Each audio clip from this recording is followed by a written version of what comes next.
Reclaiming Catholic Intimacy, formerly Charting Toward Intimacy, covers mature topics. Listener discretion is advised. If you want the best chance of ensuring that your kids have a healthy relationship with sex, you need a healthy relationship with sex. Welcome to Reclaiming Catholic Intimacy, the podcast for Catholic women that helps you improve your sex life, strengthen your marriage, and embrace God's design for love. My name is Ellen Holloway, and joining me today is my semi-regular co-host, Kathleen Chovanes. How do we talk to our kids about sex? How do we bring them up in a healthy relationship with sex? Because most of us, I feel like if you're listening to this podcast, you probably would agree that you were not brought up with a healthy understanding of sex and that you're trying to untangle that now as an adult. And let's just caveat this with our kids are still growing up. Yeah. Kathleen's oldest is 13. About to be 13. My oldest is 6. So, this is what we're doing. This is what, and take it or leave it, right? We're just sharing how we're approaching this with our kids and things that we feel like have been working well. Maybe things that we're like, oh, I still need to work on that. And things that we just want to kind of alert you to being aware of, noticing with yourself and seeing how you can, change the way that you're reacting, manage the way that you're reacting to certain things that you see.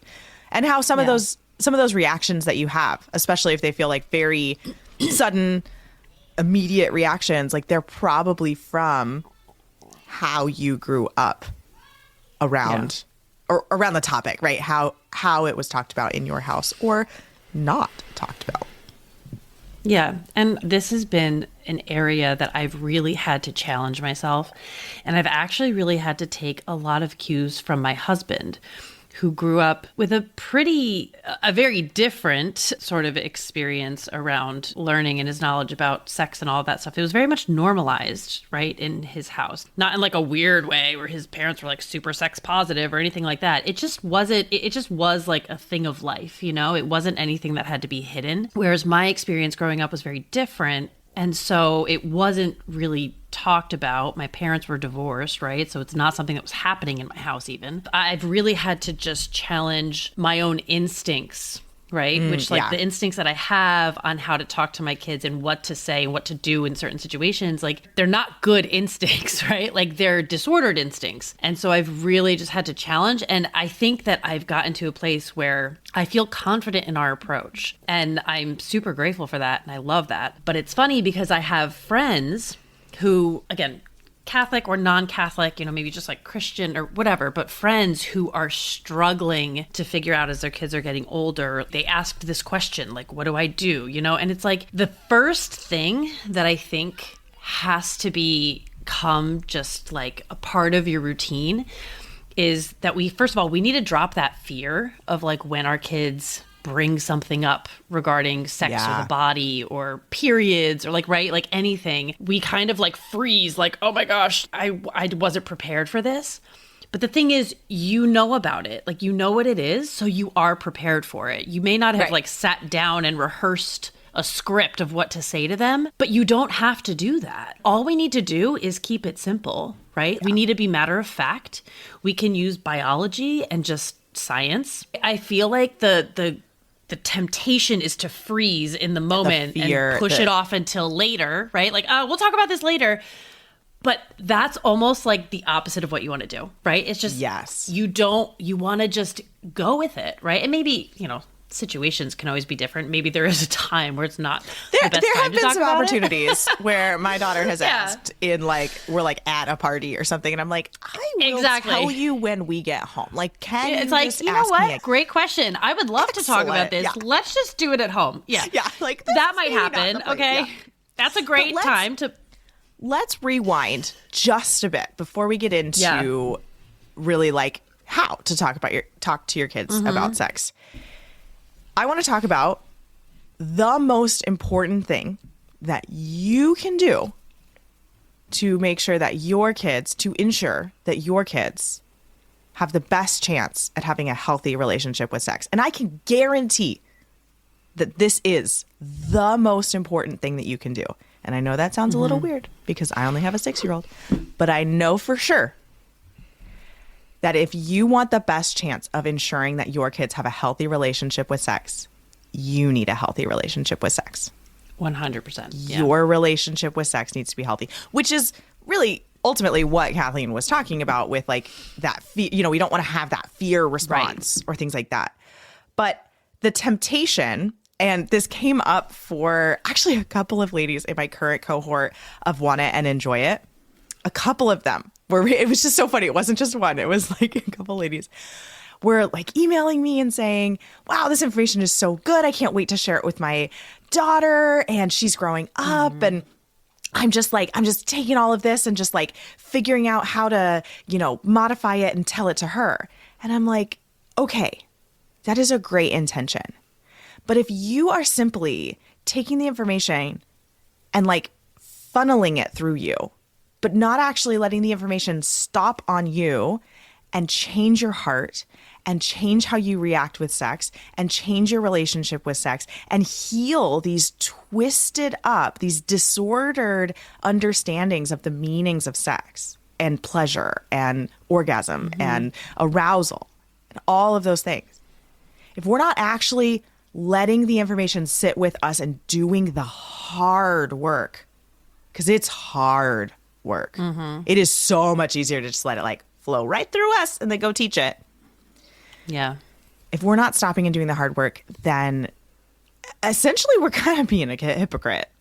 And I'm not trying to like be rude or anything like that, but that is what we're doing, right? If we're trying to teach our sons or daughters to have healthy relationships with sex and we're still majorly struggling with sex, still really sex averse, or just like hating it, or it feels like a checkbox, but we're like, no, sex is really good. Like that's going to come off subconsciously in the way that you talk about sex. Yeah.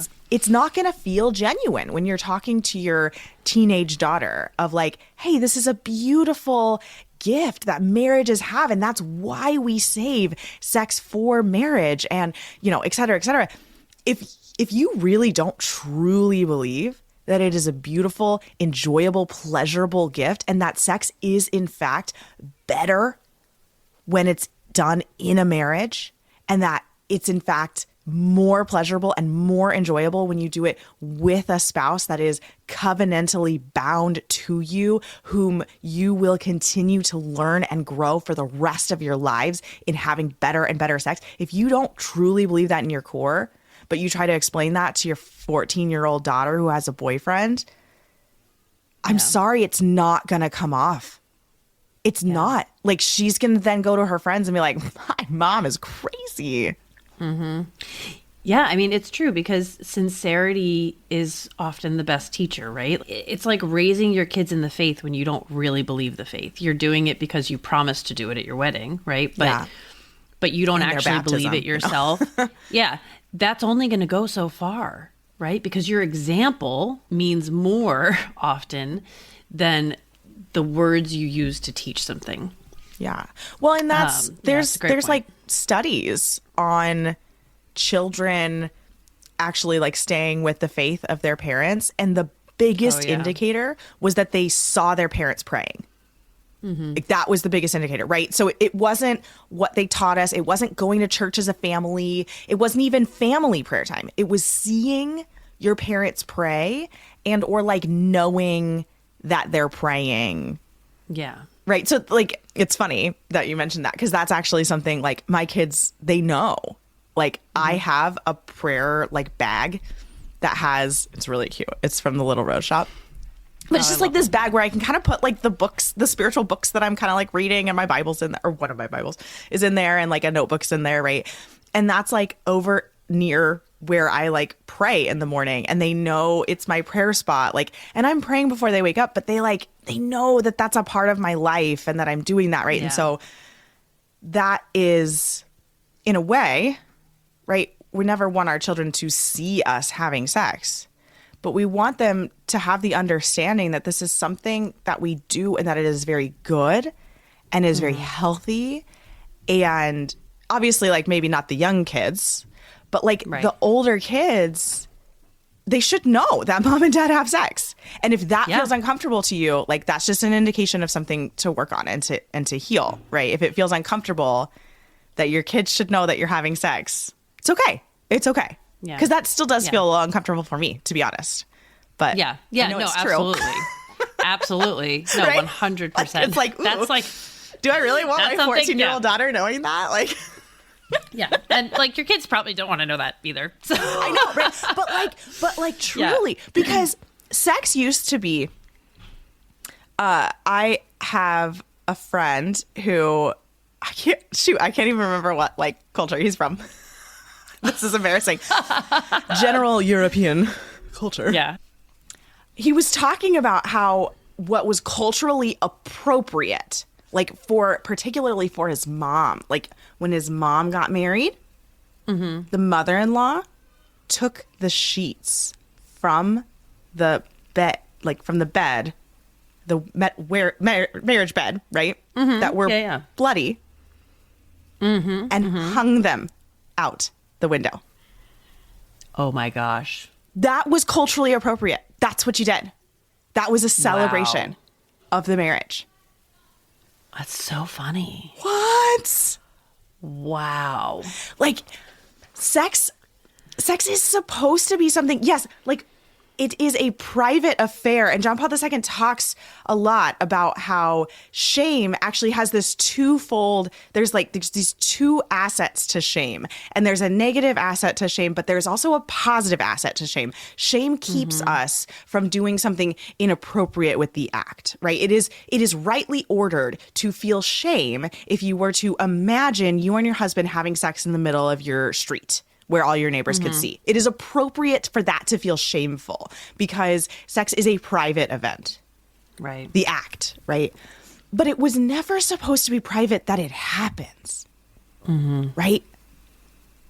And that's just, I think that's something interesting to consider. Not that you need to start, like, I don't know, taking your... Announcing it.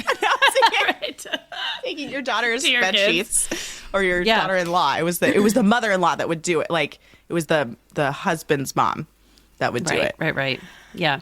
Because it was at her house, actually. Right. Yeah, that makes sense. Sense. Yeah, but like, I think that's a really good point that, like, I mean, we've kind of gotten to this place now, and it took me a long time to get here, but we've gotten to this place now where, you know, I had to realize, like, the end of the day is not always the best time because I am tired, right? True. Like, I have the best intentions during the day, and then by the time evening comes, I'm just like, I can't do anything else. So I've started prioritizing, you know, sex more in the middle of the day, like after my husband gets home from work or something like that. And it took me, like I said, a long time to get there because we have kids in the house, right? Like, they're all like, they all like walk in our room without knocking when they're supposed to knock, you know, like all the things. Now we lock, I mean, we've always locked the door, right? But we lock the door. And if they try to come in or they call for us outside the door, it's just like, hold on, like, we're just having time together. Like, let us just have time together. And half the time we're like right in the middle of the sex. It's like, hold on.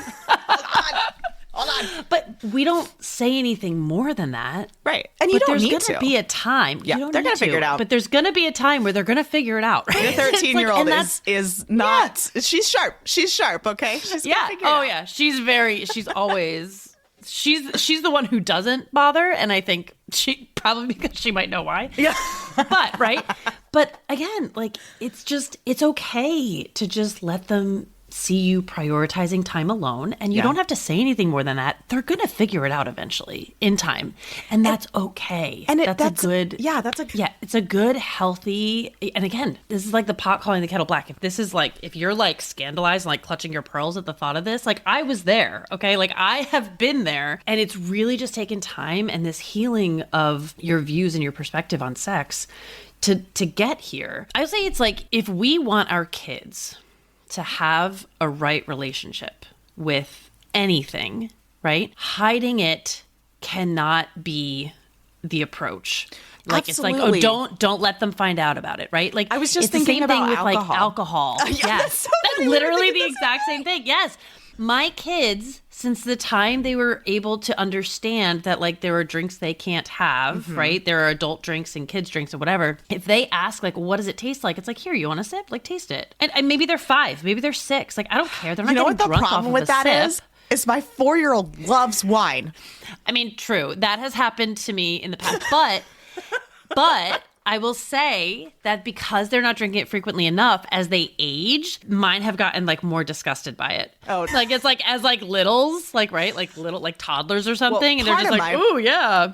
Part of my problem is my father-in-law is a retired winemaker. So he also okay, there you taught them go. how to do the like thing Yeah. where you bring like, so it's fun, and then how to spit, like, and just how you would like actually taste wine like a winemaker. So I think it's actually maybe more the just excitement and fun. I mean, that makes sense too. But that's the whole point, right? Like if you don't want your kid to go off to college and binge drink, you need to normalize alcohol. Yeah. Right? Like you need to teach them that, yeah, this is something that's good, but it's best enjoyed in moderation. And here, you're 10 years old and you want half a glass of beer, half a glass of wine at dinner. Go ahead. Like you can have that, you know? Yeah, like, I remember my mom talked about how even at 4 or 5 years old, at Christmas and Easter, the kids, they had these little tiny glasses. They were probably only about an ounce or two large. Like a they shot were glass. like a shot glass, basically. But they would get a glass of wine at Christmas and Easter. And I'm like, that's beautiful. Like, that's so cool.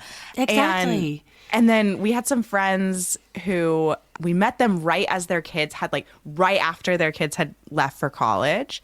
And we met them and they were talking about how in the years leading up to their kids going away for college, they introduced them to extremely good hard liquor and extremely good alcohol. And so then their kids go to college and they're like, this is garbage. stuff sucks. Like, why are we drinking this?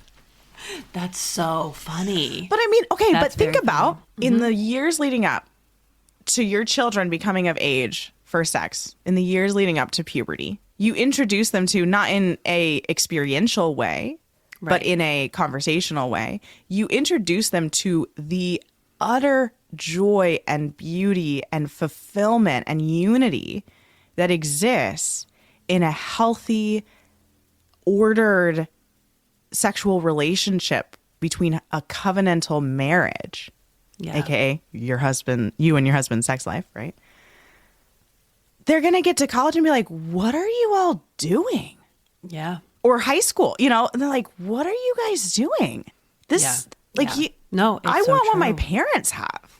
Like, that looks fun. That looks enjoyable. That looks pleasurable. That looks safe. I don't want this. You know, like, that's the reaction I want my children to have. Me in high school, I had the like, oh, sex is bad. It's dirty. I'm scared of it. That's why I avoided sex in high school. Yeah. But I would so much rather my children be like, what? Why? Why would you have this outside of marriage? That's not what my that's parents exactly have, right. And I think too that just in your openness to be conversational and not hide things and not treat things as like just like off limits, right? But in treating it as normal, your kids, they'll also come to you more. Yeah. Right? Like, and this is something I'm learning even now, and not necessarily about sex, right? But I mean, again, my oldest is about to be 13. I cannot believe like you. I know. Almost I know. teenager? Me either. Yeah. You know, she's like going through puberty, and just I have to whisper because if she hears me saying that on a podcast, she'll like lose her mind. But you know, but like just all of the things, like she's got her period, she's like developing little breasts, like, and she's just like growing into a woman's body, and she's beautiful, right? I'm biased, but she's truly beautiful. I think she's beautiful. We were too, out. but- Thank you. Yeah. No, we were out at a baseball game, like with school and stuff, like just this past week, and she got hit on for the first time. Oh. And she came to me. I mean, it was just like, hey, my friend's too shy, but he wants your number, you know? And she was with her other friend, and Maggie just thought it was hilarious. And she said, what did she say? Oh, she said, we don't have numbers because they don't have cell phones yet. Oh my gosh. Which, first of all, is just hysterical.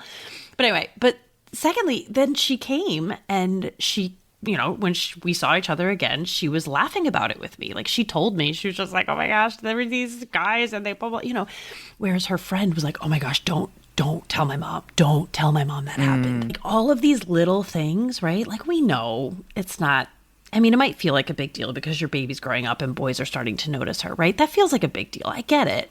But it's also normal and natural. And we have to treat these things as such if we want them to continue trusting us with their experiences. Right. And I think that sex is the exact same thing. We just have to normalize it. We have to not treat it as something that should be hidden until a certain point in our lives, right? Because then that's where we all know, right? Like, so many of us who grew up in purity culture, we know how that didn't work. That didn't work. Yeah. My 6-year-old literally just introduced a boy, our neighbor, his friend, to the word labia, which, okay, not ideal, right? Not ideal. And the mom came to me and was like, we're perfect here, okay? Right?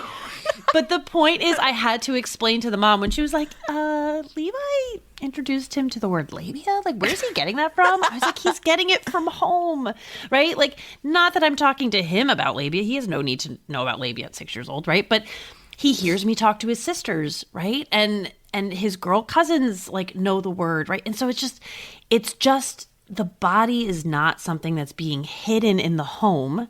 And while you're going to probably have these situations, right, where it's like, oh, shoot. There's going to be some weird ones, okay? They just happen, right?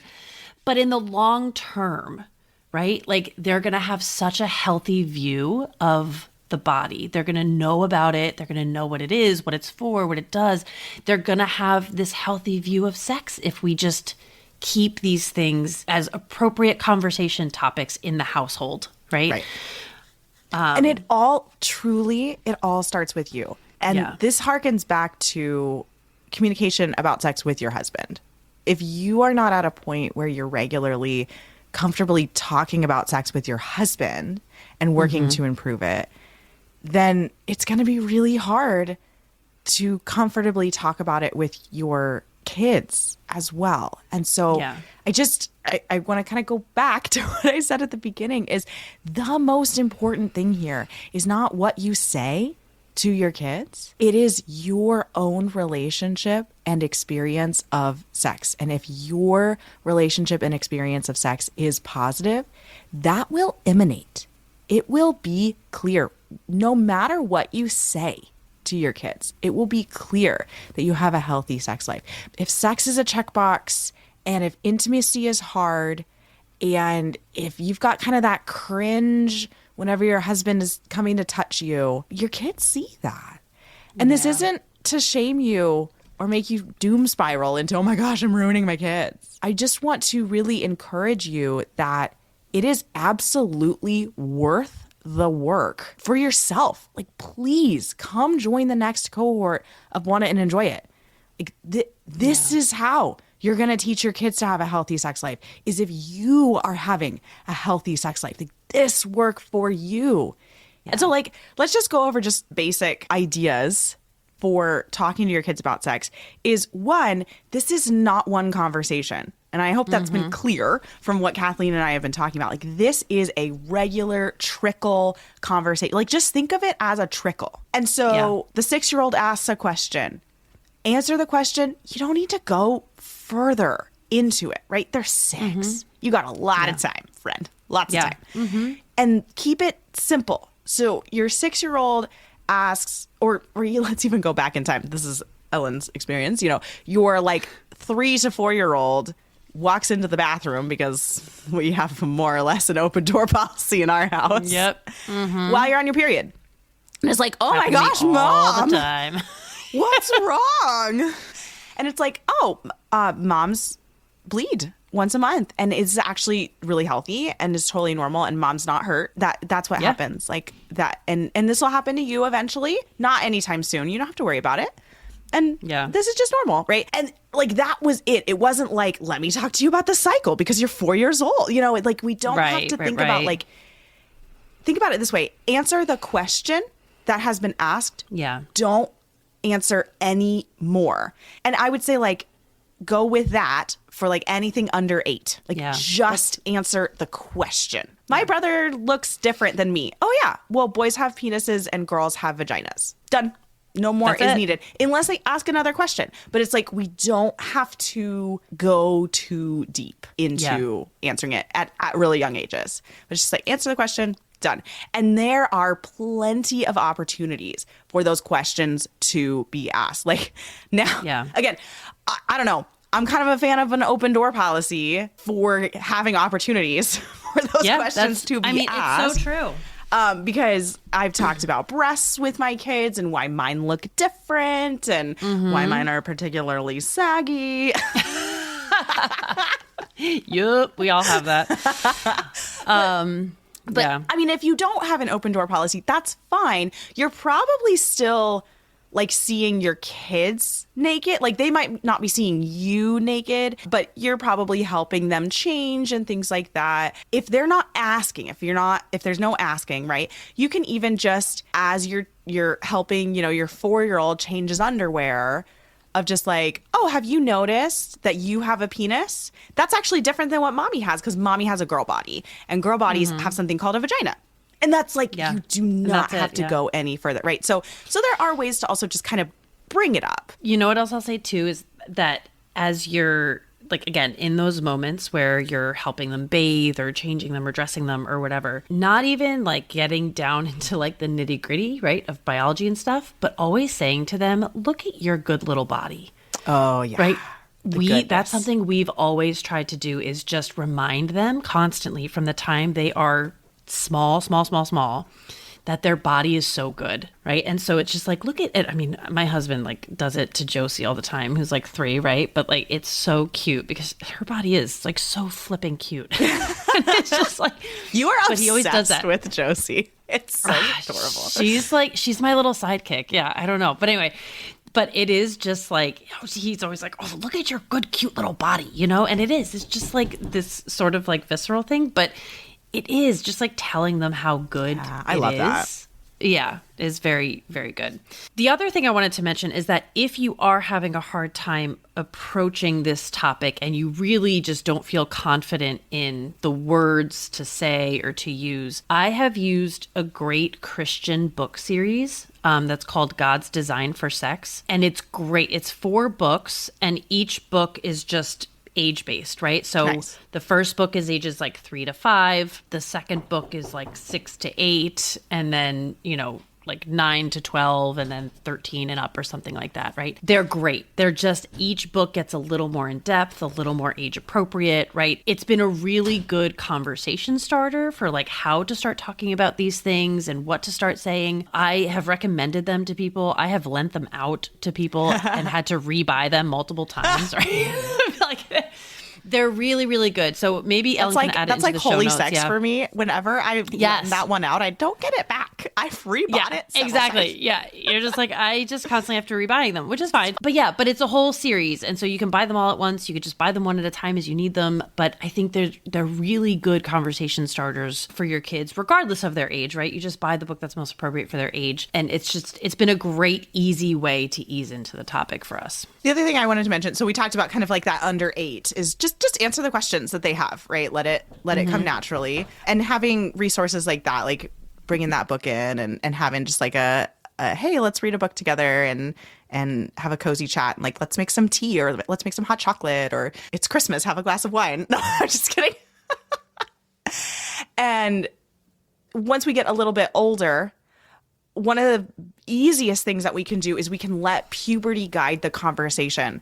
So as things start to change with your son or daughter's body, is just mentioning that those things are changing, talking to them about it, offering, hey, if you've got any questions, I am happy to answer them. Or even saying like, hey, I want to talk to you a little bit about your body and what some of the changes that are coming up, right? But it does, like, please don't make it the like, let's sit down and talk about body, right?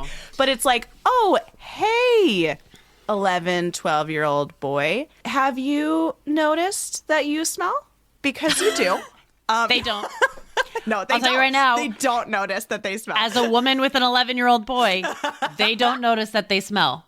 Right. And you need to remind them daily we to can put be on like, deodorant. hey, let's go get you some deodorant. And like, hey, let's take a trip together to go to Target and get some deodorant. And maybe this is a better conversation for dad to have. But if your husband isn't willing to have that conversation, it's okay. You can have the conversation too with your son of just like, hey, let's go to Target and get some deodorant, and then let's go get smoothies after. And that can just be a great opportunity to be like, hey, you're needing deodorant right now. That means you're growing, blah, blah, blah. Like, and just, again, like comfortably talking about these changes are happening. You're growing. This is you changing from like a child's body into a man's body.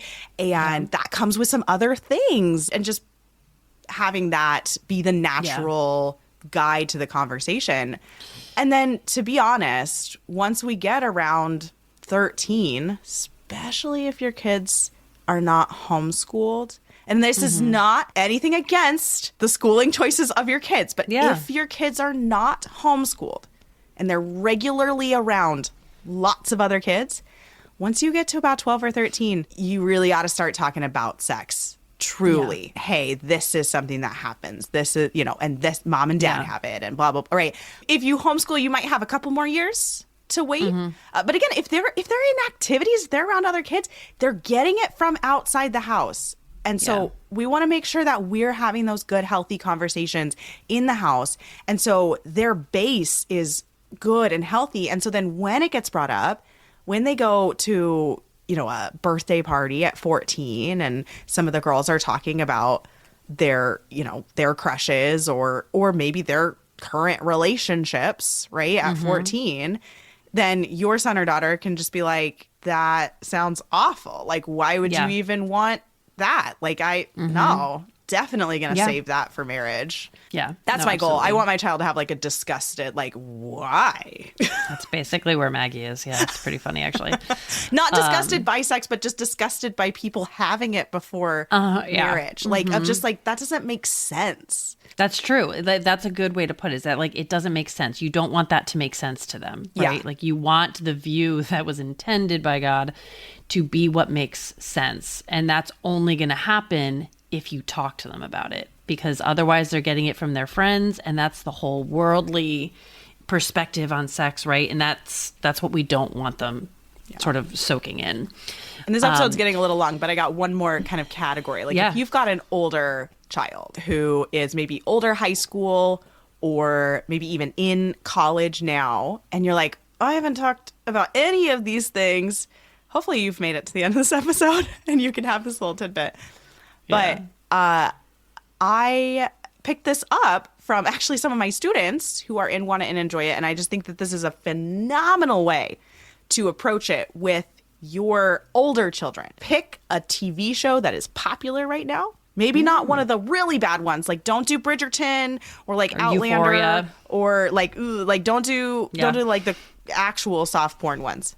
But like, pick a popular TV show, watch it together, and talk about it. Like, whoa, that's a super unhealthy view of sex. Did you know that it's actually not like that? It's actually way better than that. Mom and dad have sex that's way better than that situation. Like, wow, man, she was really hurt by that relationship ending.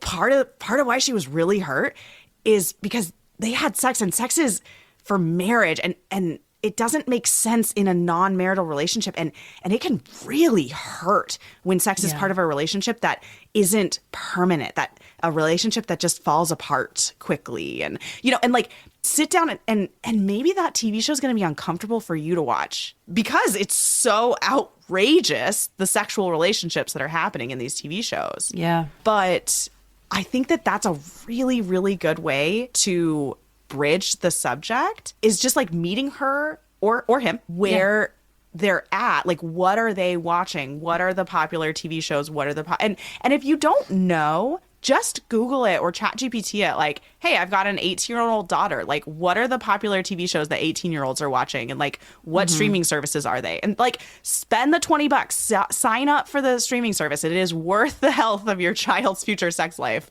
Or the other thing that you can do, watch the shows that either your children are watching or you think they might be watching. right? And then next time you call them, be like, hey, so I watched this show. Have you heard of it? Like, have you watched it? I really thought XYZ part was really interesting. And these characters had a cool relationship, right? Like, start from the good of the show and then like get into a further conversation. Like, but I also noticed like all of this on the show. And it was just like, oh, I'm just so sad for those people who are experiencing sex outside of marriage. It's just like, it's so unfulfilling and it's not as lovely and unitive. And you know, hey, I don't know. I need a name. Yeah. Hey, Susan, like, I know we haven't really talked about sex that much, but I just like, it actually really hurt to like watch that because your dad and I know this may be a little awkward, Susan, but like your dad and I have such a great sex life. And we just like within marriage, like sex is just so good and so beautiful, right? You could just like rip the Band-Aid off and talk to your 18-year-old daughter about sex. And like it will blow her mind in a really good way, I think. So that's what I just want to encourage you. Maybe also make her uncomfortable, but that's maybe, okay. They yeah. need I mean, if you they need that sometimes. Maybe, but I think that's okay. Like, yeah, it is. Yeah, it's fine. She'll be old enough. It's age appropriate. Right. It's age appropriate, right? At that point, it's totally age appropriate. Then we can really start getting into some of the stuff. And then if you've got a daughter who's like preparing for marriage, this is the time. You talk to her about your sex life or sign her up for Want It and Enjoy It and say, hey, I want you to have a really good sex life. You're going to join the next cohort of Want It and Enjoy It and you're going to love it. Like, that's funny. And just like, just support her. And again, if you have a daughter who's engaged right now, preparing for marriage, newlywed or whatever, buy her lingerie. Like, do it. Be the cool mom. Thanks so much for listening. If you have ever gotten any value from this podcast, could you do me a favor really quick? Go into the podcast app that you are listening in. And if it gives you an option to rate and review, please rate and review this podcast. It helps us so much in reaching new listeners and spreading the word about this podcast. Thanks so much for listening.